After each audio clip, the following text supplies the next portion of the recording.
guys, welcome back to my Practically Imperfect Life. I wanted to hop on today and share with you about a new curriculum that is getting released today from Guest Hollow, and that is their Little Kids Early American History. Now, if you've watched my channel for a while, you know I don't have littles, I have high schoolers, but my son is going to be doing Guest Hollow's Early American History for his history course next year, and we're also going to be utilizing that for a large portion of his literature.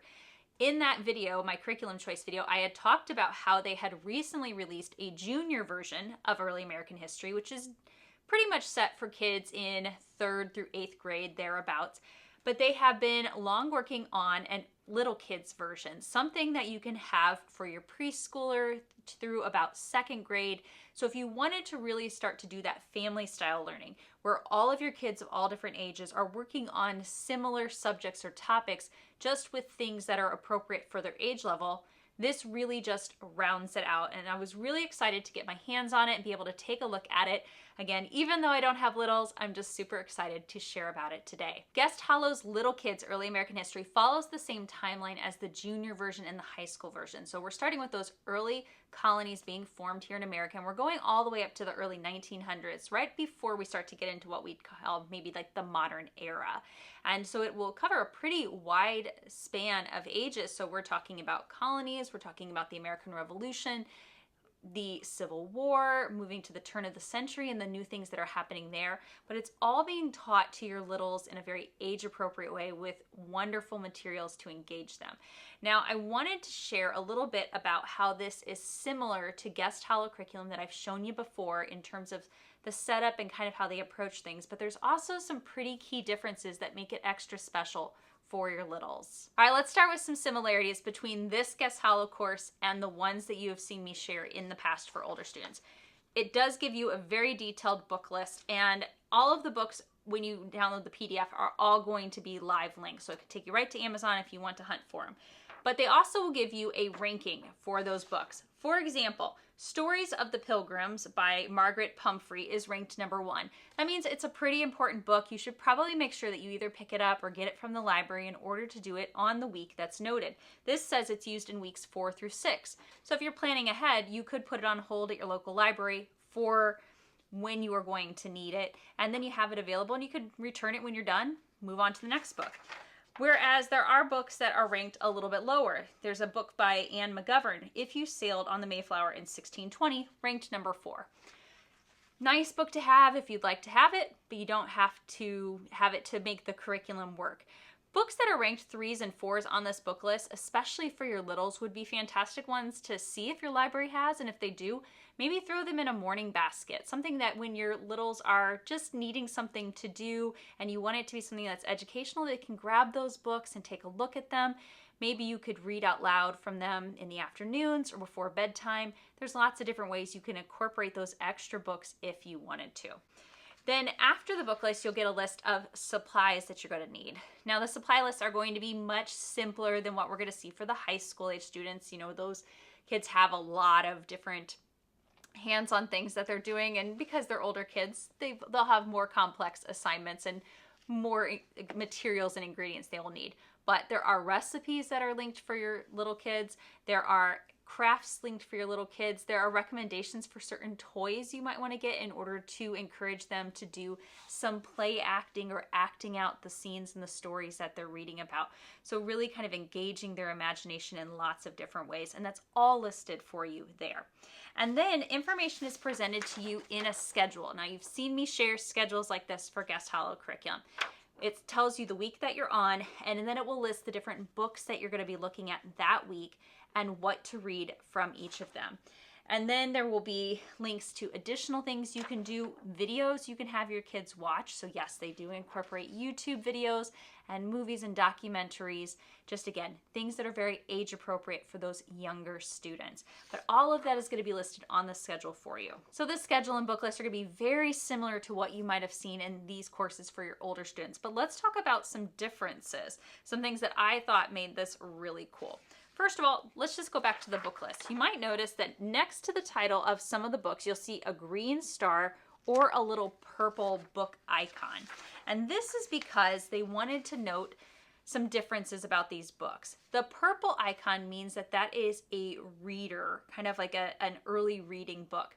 Something that your maybe first, second graders, or if you have a kindergartner who's really picking up on reading fast, should be able to try to read out loud. And you could really utilize that as part of your language arts curriculum, something to have your student practice reading.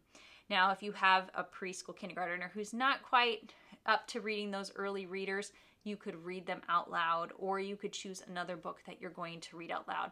But they're noted on there, so if you want to assign those to your student to practice their reading skills or their reading out loud, those are perfect books to use for that purpose. Now, the little green star or asterisk that you see next to some of the books indicates that's a science book.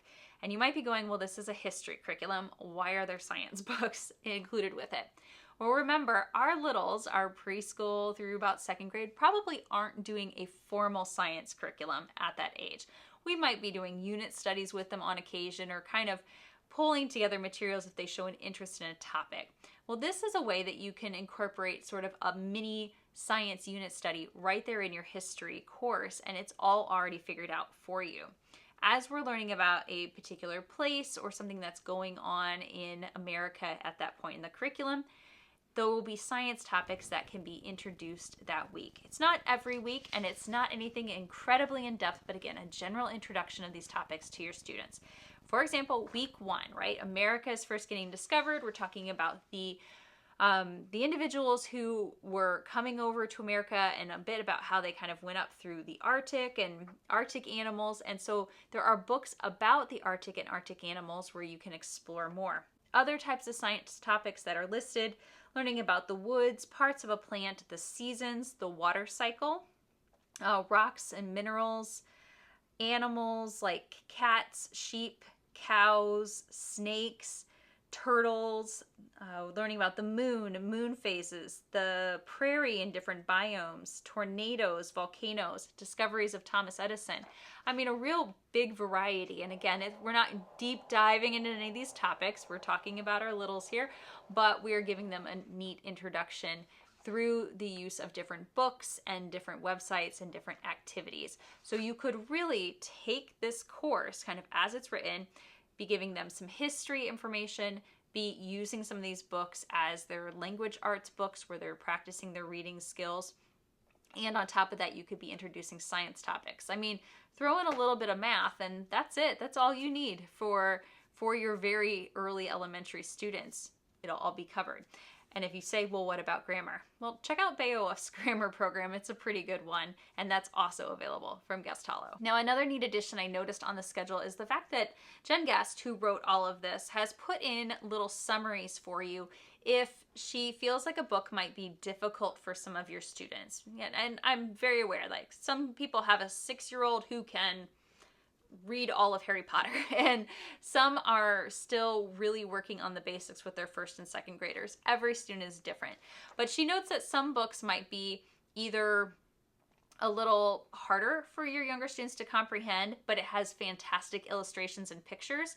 And while looking at those is great, you might want to find a way to present that information to your younger students. And so she actually provides a little summary in those regards. So this is from week 7. There's a book you're looking at called Struggle for a Continent, and it says the text might be a bit dense or difficult for youngest students to understand. We recommend you summarize each page while looking over the beautiful illustrations. And she gives you the summary, so you don't have to sit there and try to figure out the best way to paraphrase it for your student. You could just use that in order to provide that information and then enjoy. So I think that's just really neat that they added that in. And then, of course, she created a book for this, and it's beautiful. It's just absolutely beautiful. So I didn't print off the entire booklet because, again, I don't have any littles, so I didn't want to print off 150 pages, but I printed off a couple of examples to show you. So this is the absolutely gorgeous cover. I mean, just look at this. Isn't that beautiful? So Beowulf's Early American History, Adventure, and Activity book. As it suggests, this has got information that you're reading to your students each week, but it also has lots of hands-on activities for them to do as well. I decided to just pick 2 random weeks to print off and show you some examples from. So I have week 7 and I have week 17. So week 7, it has in the schedule for you to read from that book. So you would read the first page and then you would read the second page here, and you can just see the high quality of the graphics. And then of course we have little Beowulf on there. And after you read, it asks your student a question. It says, color the correct box. The winner of the French and Indian War was France or the British. And then there is an activity at the bottom here. It says, paste the picture of the French and Indian war horse and rider here. Now I'll show you, because I didn't print all of these off, but I'll show you where in the back of this activity book there are things for your kids to cut and paste throughout the rest of these pages. So you can go to the back there, you can print those off separately. If you wanted to maybe put this in a 3-ring binder, just print off those pages that are at the back that are cut and paste pages, and then pull out the ones that your student needs on a given week, so that way they can do these interactive pages in their book. Then there is copy work, and I love copy work. I used it with my kids when they were younger. It's a great way to practice your letters, practice your reading comprehension skills, plus learn some interesting facts. So there is a copy work assignment included in here. And then there is more for you to read to your student as well.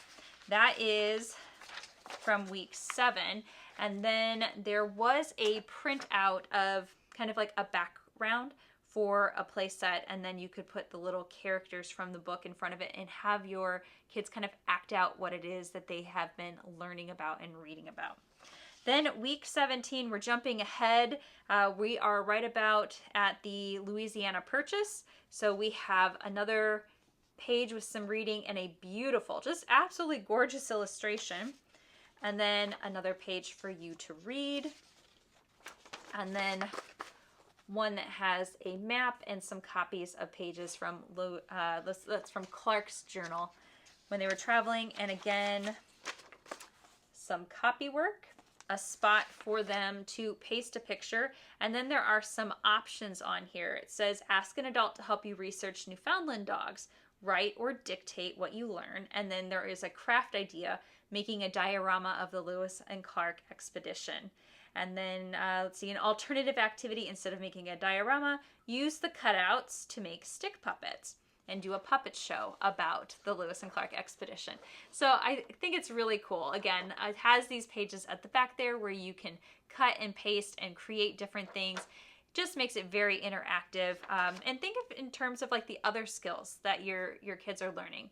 When they're young, we're teaching them that dexterity, right? Doing activities where they're having to cut things out and they're having to line things up or copy and trace their letters. Those are all great skills that they need to learn and practice. And if they can do that while creating a puppet show or a diorama or filling out something in their workbook, I think that is just absolutely wonderful for them to do. So let's really quickly address some common questions about Guest Hollow courses that I see a whole bunch and I try to address. First of all, a lot of people look at these schedules and these book lists and they get a little bit overwhelmed because there are so many different things that are listed on here. And Guest Hollow always tells us this, that this is meant to be like a buffet. There's lots of different things. You don't have to do all of it all at once. In fact, if we're talking about your littlest kids, you don't even have to finish this curriculum in a year. Spread it out. If you want to do all of the things, do all of the things. Just do it over 2 years instead of 1. You get 2 years of access to all of the downloads. So if you need to download it more than once, if you want to go in and check for updates, you can do so. And they are very good about letting you know if there are updates, if there's things that they've added, if a book goes out of print and they recommend a different one. Maybe a link to a video is no longer good and they need to replace that with a different video. Then they'll let you know so that way you can download an updated version. But again, a lot of people look at this and they just go, well, that's a lot. And it's too much for them to just kind of look and see all of that. Now, my personal preference is I print out the PDF version of these kind of schedules and I will highlight or cross off things whether I'm going to use them or not. And that's just enough for me visually to know that I'm not going to do that. But if you want to make kind of like a cleaned up copy of what it is you are and are not going to do, Instead of downloading the PDF version, open up the Word doc version. So you get both. You can download it as PDF or you can download it as a Word document. But if you download the Word document, you can actually just go right in and delete the things that you aren't going to use. If you know you're not going to watch a particular video, take it off of there. If you know you're going to choose book option 1 instead of book option 2, delete book 2. And then you can kind of clean it up and add in your own notes and really just customize it for you. So if that helps you visually, fantastic. And then as far as making this work with your older students, so again, there's a junior version that's for those middle grades, and then there's a high school version. Remember that we're following the same time frames, and there will be some kind of underlying stories that are being told to all 3 age levels at the same time. Some materials will overlap a little bit between one level and another. Some will not, because we are obviously getting much more in depth with things as we move through middle school and high school. I'm definitely going to do a video in the future where I'm going to kind of pull from all 3, because I've got all 3 levels now, and give you some examples on how you could lesson plan for a week if you had students in the little kids course, the junior course, and the high school course, and make it all flow together. So I'll definitely share that with you guys sometime here in the near future. Now, when brand new curriculum is introduced, Guest Hollow is usually awesome about giving us a deal on it, and this release is no exception. For 2 days only, they're going to be offering 30% off this new curriculum program using the code. I'm going to put it up here on the screen. You're going to see it down below in the description box, but just know it's only good for the first 2 days. You'll get 30% off this new program, and then after that you will see it on sale from time to time when they run different specials, but never for as cheap as it will be for these first 2 days. So go ahead, snag the curriculum, get it downloaded onto your computer, start checking it out, look at that fantastic book list, and think ahead to all of the things you want to do with your preschool through 2nd graders in the upcoming school year. Now, if you're wanting to learn more about the junior version of this course and the high school level of this course, I will have videos coming out focusing in more on those throughout the summer, and I will again sit down and show you how it is you could lesson plan if you have students in all 3 levels, how to make it easy for yourself to plan and to execute across all of the different age ranges. As always, thank you so much for joining me for today's video, everybody. I will see you in the next one, and until then, happy homeschooling.